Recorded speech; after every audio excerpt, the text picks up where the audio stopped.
Nuriddin Ismoilov. O'limga mahkum qilinganlar. Men bu odam haqida bugun Muzaffar akamdan eshitgandim. Sen fohisha shunaqangi so'takni mening uyimga boshlab keldingmi? Sen mening dugonam, qanday tiling boryapti bunday deyishga, deya joyida haykaldek qotib qoldi Shohsanam. Bu go'zaldan yaxshilik umid qilmasa ham bo'lar ekan degan xayolga bordim va zina tomonga yaqinlasha boshladim. "O yigitcha, ajaling meni qo'limdagi o'xshaydi. Hozir yana bir qadam bossang otib tashlayman", deya popsa qildi Gulchiroy. "Yaxshi qiz, meni o'ldirishingizga hech ham ko'zim yetmayapti. Birinchidan qo'lingizdagi to'pponcha o'qlanmagan. Ikkinchidan sizday hurliqoning qo'lidan odam o'ldirish kelmaydi." Shu gapimdan keyin juvon sarosimalanib qoldi-da, to'pponchaning u yoq bu yog'ini aylantirib ko'ra boshladi. Oyimcha umrida to'pponcha ushlamagan ekan-ku degan o'y xayolimdan o'tdi-yu, bor yo'g'i 12 tacha keladigan zalani 3 xatlashda bosib o'tib, Gulchiroyning yonida paydo bo'ldim. U men tomonga to'pponchani to'g'rilab tepkisini bosdi, ammo qo'lidagi qurol sado bermadi. "Xo'sh, oppoq qiz, endi qaraysiz", dedim men uning qo'lidagi to'pponchani tortib olib. "Hali ham meni o'ldirish niyatidan qaytmadingizmi?" "Yo'q, ber to'pponchani. Men otaman seni", deb u hamon egaridan tushmadi. To'pponchaga qarasam, u oddiy zajigalka ekan. Kulib yubordim.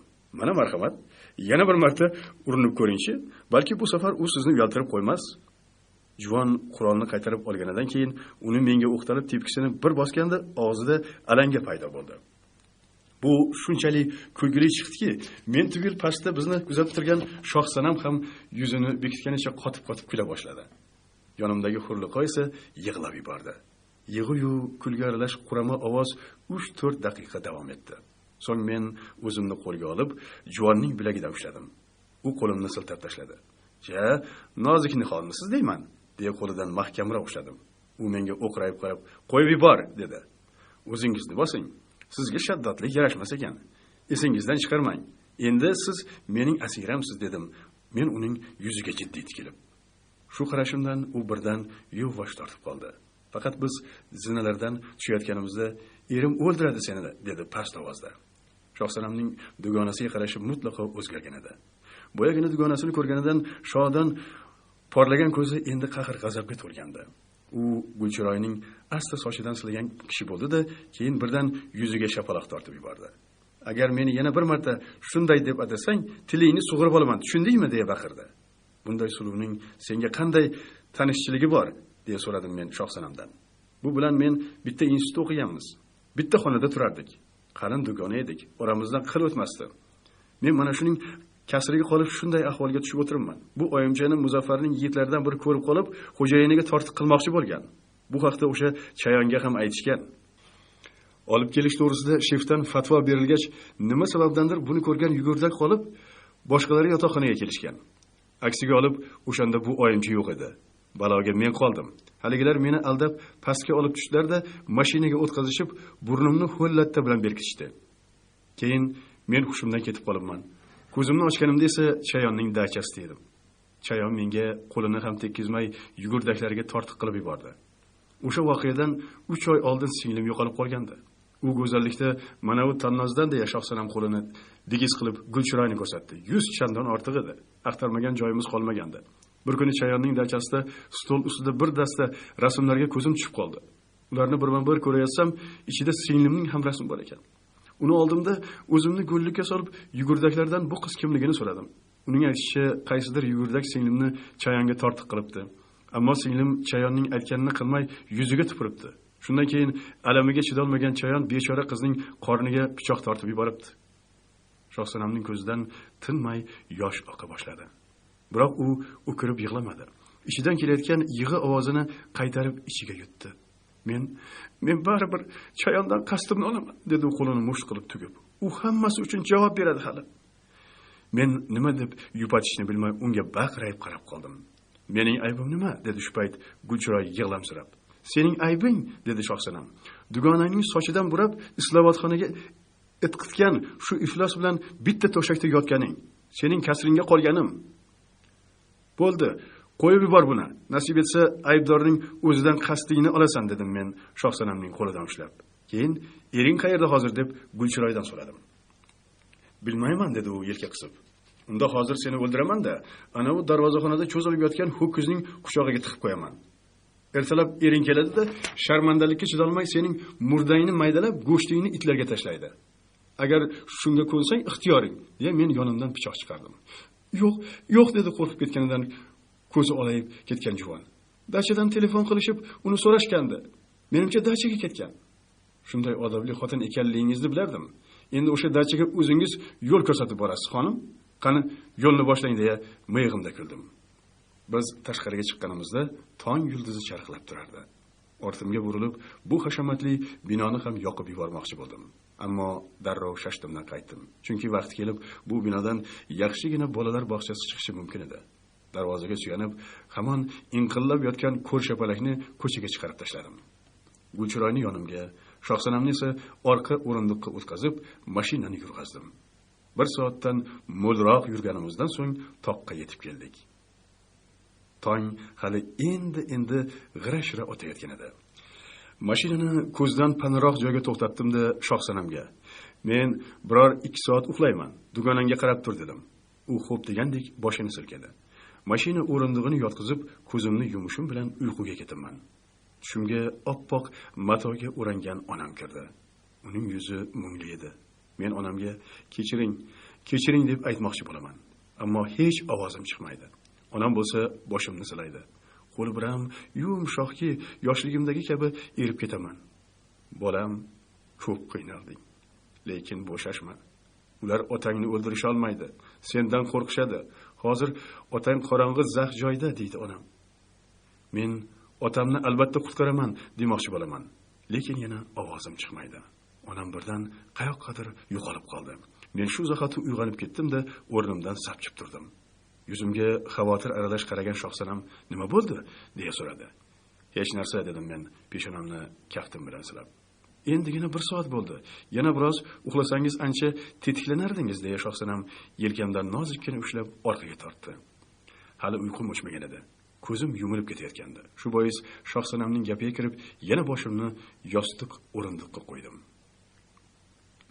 Endi uyquga ketayotgan mahalim boshimda Shohsanamning barmoqlari o'rmalay boshladi. Uning barmoqlari yumshoq edi. Odamga xush yoqardi. Shu payt ko'z o'ngimda Barno, uning jilmayib turishi gavdalandi va birdan Shohsanamning qo'lini olib tashladim-da, boshimni ko'tardim. Yonimdagi o'rindiqda esa Gulchiroy mashina derazasiga suyanganicha uxlardi. "Vaqt bo'lib qolibdi, ketishimiz kerak", dedim-da mashinani yurg'azdim. Shundagina Gulchiroy ko'zini ochib, atrofiga olazarak boqdi. Hatto bu yerga qanday kelib qolganini bilolmay biroz karaxtlandi. Bir narsalarni so'ramoqchi bo'lib, og'iz juftladi-yu, biroq hamma narsa yodiga tushib qoldi shekilli, indamay derazadan tashqariga qaradi. "Eringizning birinchi xotinidan nechta bolasi borligini bilasizmi?" deya so'radim undan. Gulchiroyning xayolini bo'lish ham o'zim uchun qo'shimcha ma'lumot to'plash niyatida. "Nima edi?" dedi juvon menga hayron bo'lib qarar ekan.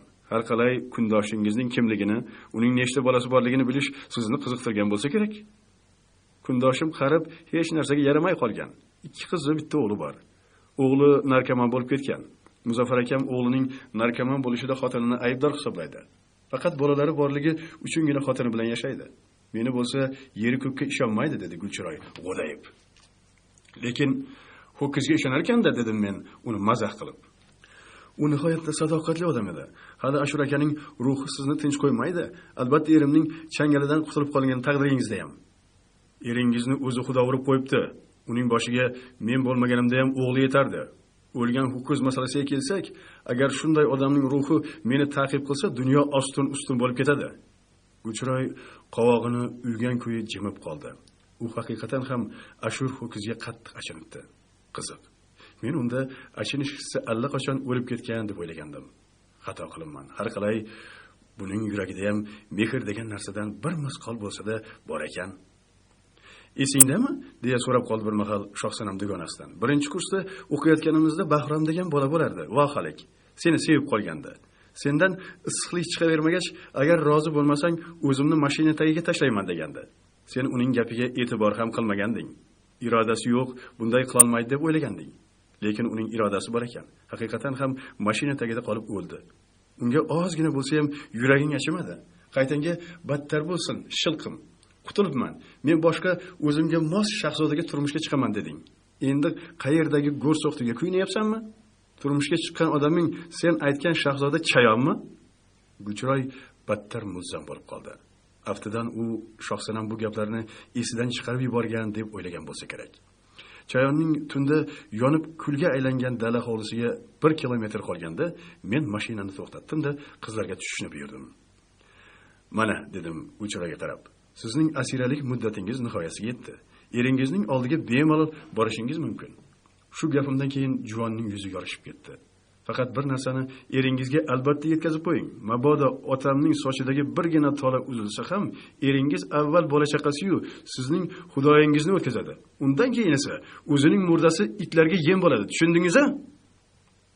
Juvon turgan joyida haykaldek qotib qoldi. Peshonasida sovuq ter paydo bo'ldi.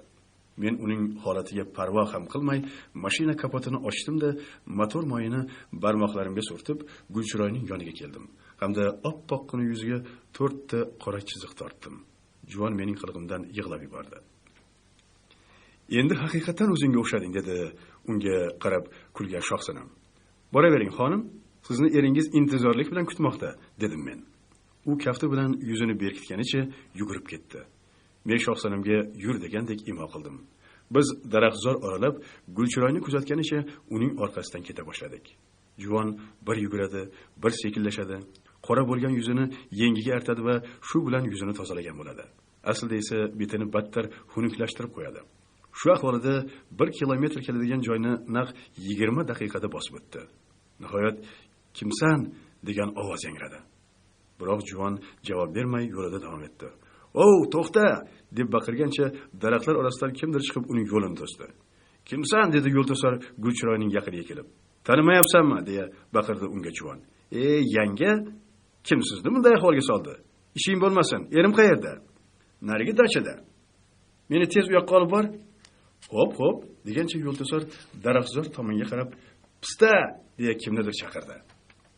Daraxtlar orasidan shatur-shutur qilib bir yigit chiqib keldi. "Kimdir yangamning ustidan izdevatsiya qilibdi. Tezda shefning oldiga olib bor, qorovullikni hozircha o'zim qilib turaman. Faqat ratsiyani menga tashlab ket", dedi chiqib kelgan yigitga yo'lto'sar buyruq berib. Sherigi bir qarich keladigan apparatni berib, balandga qarab yugurib ketdi. Shox-shabbalar qalinligi bois uning qayerga ketganini ko'ra olmadim. Biroz o'tib mashina motorining ovozi eshitildi. Tushunarli deb o'yladim men. Bular men uchun qo'yilgan birinchi pistirma. Bulardan keyin yana boshqalari ham bo'lishi ehtimoli bor. Demak, men ishni avval mana shu yerdan boshlashim kerak. Mashina Gulchiroyni mindirib shitob bilan balandga chiqib ketdi. Qorovullikka qolgan pistirmachi esa shox-shabbalar orasiga kirib yashirindi. Agar tezda buning ishini to'g'rilab qo'ymasam, Gulchiroy erining oldiga yetib borganidan keyin Chayon bu yoqqa ratsiya orqali xabar berib, mening shu yerdaligimni aytib qo'yadi. Unda bu yugurdak hushyor tortib qoladi, deya xayolimdan o'tkazdim va shoxsanamga. "Shu yerda kutib tur. Men chaqirsam orqamdan borasan", deya shivirlab aytdim-da, o'zim sekin asta qadam bosib pistirmaga yaqinlasha boshladim. Taxminan manzilga yetishimga 8-9 qadam qolganda pistirmada o'tirgan yigitni ko'rdim. U o'tirib olib qandaydir qo'shiqni xirgoyi qilganicha to'pponchasini goh u qo'lida, goh bunisida o'ynar, ora-chora yo'lga, yon atrofiga qarab qo'yardi. Men unga yanada yaqinlasha boshladim. Imkon qadar ovoz chiqarmaslikka, shox-shabba, xas-cho'plarni shitirlatmaslikka harakat qildim. Biroq baribir ovoz chiqarmay yurishning imkoni bo'lmadi. Pistirmada o'tirgan yigit birdan o'yinni to'xtatdi-da, o'rnidan turib yo'lga qaradi. So'ng yonveriga. Shu payt sal nariroqdagi daraxt shoxidan bitta qush potirlab uchib ketdi. Pistirmachi cho'chib tushib, shu tomonga to'pponchasini to'g'riladi. Daraxt shoxini qimirlatib, ovoz chiqargan qush ekanligini bilganidan keyin esa chuqur nafas oldida asta joyiga o'tirdi. Ammo u endi qo'shiq xirgoyi qilmay qo'ydi. Hadiksirab atrofga alanglashda davom etdi. Shu paytda men uning shundoqqina orqasida turardim. Agar qattiqroq nafas olsam eshitardi. Shu bois nafasimni ichimga yutib, ishni juda cho'zib o'tirmasdan to'pponchasini urib tushirmoqchi bo'lganimda, u kutilmaganda orqasiga qarab qoldi. Ikkalamizning nigohlarimiz to'qnashdi. Sanoqli soniyalar ichida bir-birimizga tikilib qoldik. Yaxshiki, undan avval men o'zimga kelib, naq qornimga to'g'rilangan to'pponchani urib tushirdim. Mabodo u tepkini bosishga ulgurganida bormi? Butun rejalarim chippakka chiqishi, o'zim ham narigi dunyoga rihlat qilishim hech gap emasdi. Qurolidan ayrilgan Shavvoz mening yuzimga o'ng qo'lida zarba berdi. Men orqaga quladim-u, ustimga o'zini otgan raqibimning ko'kragiga tepdim. U orqasiga ag'anadi-yu, biroq tezda o'zini o'nglab meni tepishga shaylandi. Shunda uning oyog'idan ushlab qoldim-da, basharasiga zarba berdim. Yiqilgach, qo'lini orqasiga qayirdim. U chiqib ketishga 1-2 urindi, foyda bermagach, tipirchilamay qo'ydi. "Hali yosh ekansan, yashashni istaysanmi?" dedim, xotirjam so'zlash ko'rinib. U bosh irg'ab, "Ha" ishorasini qildi. "Yaxshi, isming nima?" "Bahrom." "Bahrombek, agar ozgina tipirchilasang, ikkalamiz kelishmay qolamiz. Shuning uchun men so'ragan narsalarga aniq-tiniq javob ber. Keyin seni qo'yib yuboraman." "Men sotqinlik qilmayman. Agar o'ldirsang ham", dedi u, basharasi xas cho'plarga tegib turganiga ham e'tibor qilmay. "Boshqa payt bo'lganda bu gapim uchun men seni mukofotlagan, hech bo'lmaganda rahmat aytgan bo'lardim. Chunki senday sodiq yigitlarni kunduzi chiroq yoqib ham topib bo'lmaydi. Ammo hozir men senga achinayapman. Shunday yigit kimga xizmat qilib yurganingni bilishni ham istamayapsan. Men-ku butun SSSRda avtoriteti bor odamga xizmat qilyapman. O'zingchi? Men bo'lsam o'sha sen aytgan SSSRga butun boshli umrimni hadya qilishimga ozgina qolgan. Ahmoqligim, o'dayganim sabab mana shu ko'yga tushib o'tiribman. Endi bildingmi, parazit?" deya uning qo'lini qattiqroq qayirdim. Bahrom ingrab yubordi. Shu payt Bahromning yon cho'ntagidagi ratsiya sayrab qoldi. "Meni ko'rmadim, hali kelgani yo'qqa o'xshaydi" deb javob qilasan. "Agar bitta ortiqcha so'z aytsang, sening qahramonligingga qarab o'tirmayman. Tushundingmi?" deya unga ratsiyada gaplashishga imkon berdim. "Eshitaman", dedi u ratsiyani olib. "Bahrom, Sobir shu yaqin atrofda. U yangang bilan birga kelgan. Hushyor bo'l" degan ovoz keldi nargi tomondan. "Xo'p bo'ladi", deb ratsiyani o'chirdi Bahrom. "Ana ko'rdingmi? Ularning o'zlari yolg'on gapirishingga yo'l berishmadi", dedim istihzoli kulib. So'ng Bahromni o'rnidan turg'izdim va kamarini yechib olib, ikkala qo'lini ham orqasiga qilib kishalladim. Keyin shimini yechib, shu bilan uni daraxtga mahkam bog'lagach dedim: "Endi sen ham menga o'xshab chorasiz qolding. Men-ku ozodman hali, ammo sening qo'ling bog'liq. Taqdiring boshqa odamning qo'lida. Bundan 5 minut oldin o'zingni hamma narsaga qodir deb o'ylab o'tirgan bo'lsang, endi bir beshorasan. Xo'sh, senga yana bitta savol. Javob bersang, jazoing yengillashadi. Umuman hozir sening boshingga itning kunini solib, hamma narsani so'rab bilib olishim mumkin. Faqat bunaqa qilsam, madaniyatga to'g'ri kelmaydi." Bahrom irjaygancha bosh chayqab, "Baribir hech narsa bilolmaysan" dedi. "Bilishimning ham hojati yo'q. Chayonning qayerdaligi ma'lum. Boshqa hech kim meni qiziqtirmaydi. Sendan so'ramoqchi bo'lganim, bo'ya ketgan mashina qachon iziga qaytadi?" "Bilmayman", dedi Bahrom yuzini burib. "Nachora, o'rtog'ing bilan mana shu yerdan vidolashib qo'ya qolasan. Uning hali birovga ziyoni tegmaydi. Undan ko'ra meni o'ldirib qo'ya qol. Lekin harom ish bilan shug'ullanadigan odamlarga qo'shilibdimi? Niyat yomon. Ilonning yoshligidan boshini yansang, birovni chaqishga ulgurmaydi", dedim-da, Shohsanamga qarab qo'l silkidim. U men tomondan ko'zini uzmay o'tirgan shekilli tezda yetib keldi. Keldi-yu Bahromning ahvolini ko'rib kuldi. "Yigitning gulining ahvoli tang bo'lib qolibdi-ku", dedi.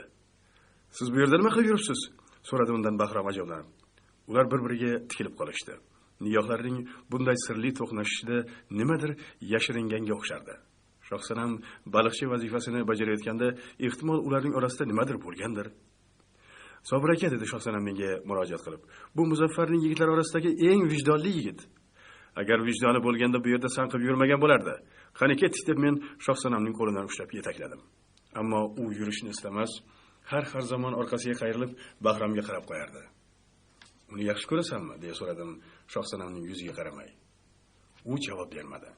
Shunda Shohsanamni o'zim bilan birga olib yurganimga afsuslandim. Ayni daqiqada uning menga umuman kerak yo'q edi.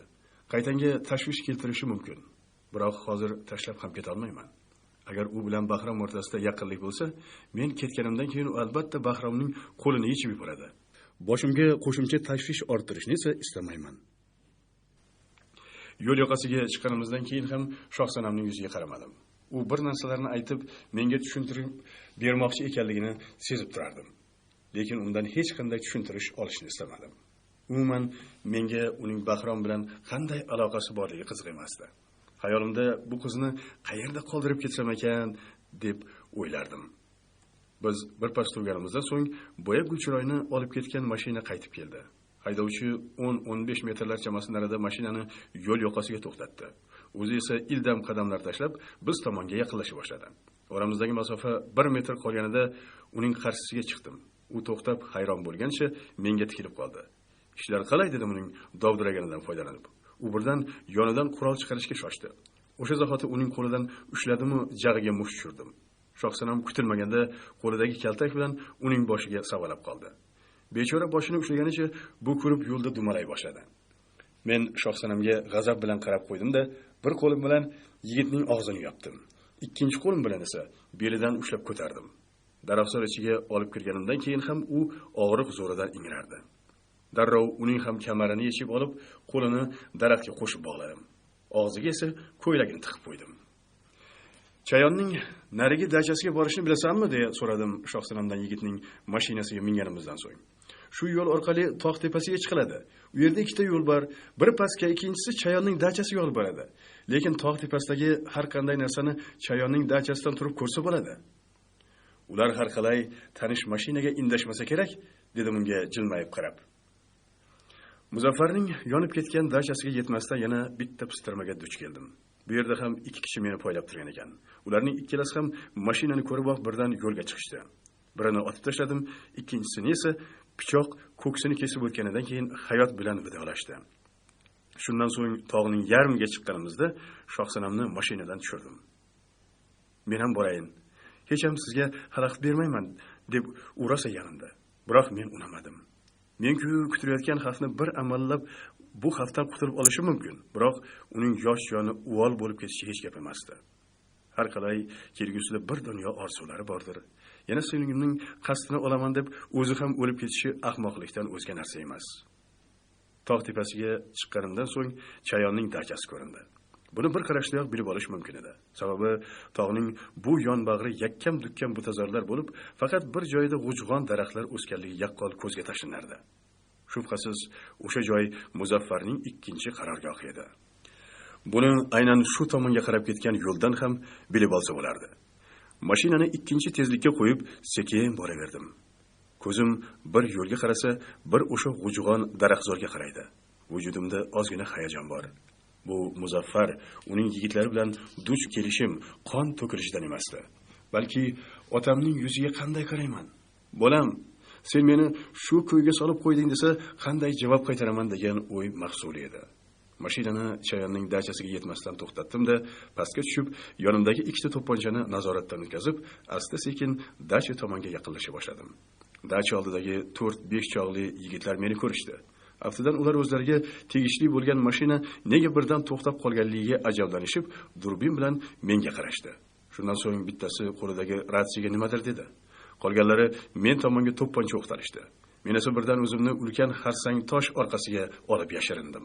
To'pponchalar ketma-ket ishga tushib ketdi. 2-3 ta o'q toshga tegib vizillab boshqa tomonga uchdi. Men joyimdan qimirlamay ularning otishdan to'xtashini kutib o'tirdim. Nihoyat kutilgan daqiqa keldi. Tosh orqasidan sekin poylab qarasam, ikkitasi yaqinlashib kelyapti. Menimcha, ular otgan o'qlardan birontasi menga tekkan va yaralanib yotib qolgan deb o'ylashgan bo'lsa kerak. Ikkovi ham men yashiringan joydan ko'z uzmas, ikkala qo'llari bilan to'pponchani mahkam ushlab olishgan edi. Men yerdan kichkinagina tosh oldim-da, yon tomonimga o'zimdan sal nariga otib yubordim. Ular tosh tushgan joyni o'q yomg'iriga ko'mib tashlashdi. Ularning bu qilig'i kulgimni qisatdi. Chunki ularda tajriba degan narsadan asar ham yo'q edi. Tirnoqlarining uchigacha qo'rquv egallab olgani shundoqqina bilinib turardi. Bir dumalab tosh orqasidan chiqdim-da, ikkita o'q uzib yana joyimga qaytdim. Ikkalasi ham orqasiga quladi. Darvoza yonidagilar esa shu ondayoq menga yana pala-partish o'q yomg'iri yog'dirishdi. Men kutishda davom etdim. Biri asabini jilovlay olmay, "Hov it, erkak bo'lsang chiq, biqinib yotmay" deb baqirdi. Biroz o'tgach, o'q bitta-bitta otilib qoldi. Bularning qaysi biridadir patron qolmaganidan darak berardi. Poylab qarasam, 3 kishidan faqat bittasi qolibdi. U ham asta-sekin ortiga chekinyapti. Men uning ikki qoshi o'rtasini mo'ljalga olib tepkini bosdim. U turgan joyida ozgina muddat qotib qoldi-da, so'ng quladi. Men enkayib uning yoniga yugurib bordim. Shunda 4 ta odam darvoza tomonga yugurib kelayotganini ko'rdim. Ulardan 3 tasi sersoqol edi. Birdan qo'limdagi ikkita to'pponchani ham ishga solib, bittasini qo'latdim. Qolganlari yerga yotib olishdi va men tomonga uzuq-yuluq o'q ota boshlashdi. Men esa darvozaga tutash devor bo'ylab yurib, sal naridan devor ustiga chiqdim. Yotganlar hali ham joylaridan qimirlashmagan ekan. Sakrab pastga tushishimda baland, sershoh archa ortiga yashirinib oldim. Keyin asta-sekin emaklab, yotib olgan 3 ta yigit tomonga yaqinlasha boshladim. Bironta o'qimiz tekkanga o'xshaydi.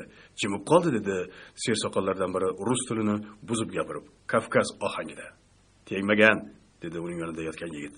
Boya ham xuddi shunday qilgandi. Bizning o'rnimizdan turishimizni kutayapti.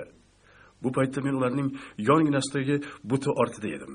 Men uchun ikkitasini asfala sofilinga jo'natish qiyin bo'lmadi. Biroq uchinchisi chaqqon ekan. To'pponchamni unga to'g'rilaganimcha joyidan sakrab turdi-da, sal to'qilib aylanib o'tib yonimda paydo bo'ldi. Shunda o'rtamizda qo'l jangi boshlanib ketdi.